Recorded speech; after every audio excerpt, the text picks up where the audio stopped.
ฝากรักเอาไว้ฝากไปในแสงดวงดาวที่ส่องประกายวับวาววาวอยู่บนฟากฟ้าให้แสงสุขใสได้เป็นเสมือนดวงตา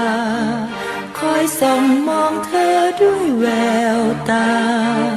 แห่งความภักดี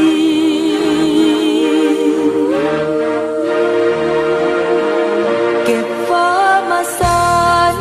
ถักทอด้วยรักละมุนคอยห่มให้เธอได้อุ่นก่อนนอนคืนนี้ให้เสียงใบไม้ขับกล่อมเป็นเสียงดนตรีคอยกล่อมให้เธอฝันดีให้เธอเคลิ้มไปเป็นวิมานอยู่บนดินให้เธอได้พักพิงและนอนหลับไหลเก็บดาวเก็บเดือนมาร้อยมาลัยเก็บหยาดน้ำค้างกลางไพรมาคล้องใจเราไว้รวมกันก่อนฟ้าจะสางก่อนจันทร์จะร้างแรมไกลยังอยู่กับเธอข้างเคียงกายอยู่ในความฝัน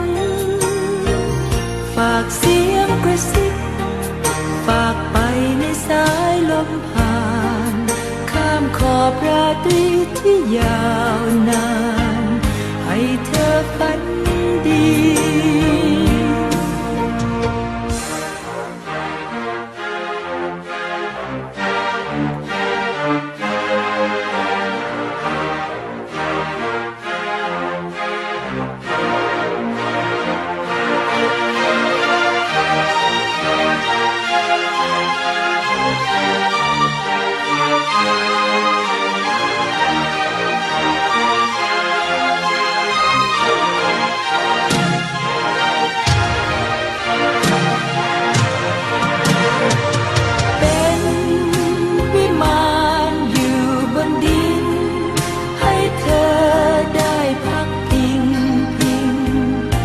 นอนหลับไหลเก็บดา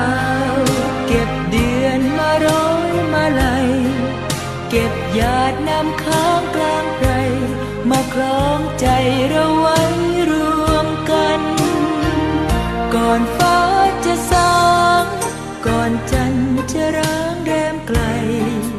ยังอยู่กับเธอข้างเคียงกายอยู่ในความฝันฝากเสียงกระซิบฝากไปในสายลมผ่า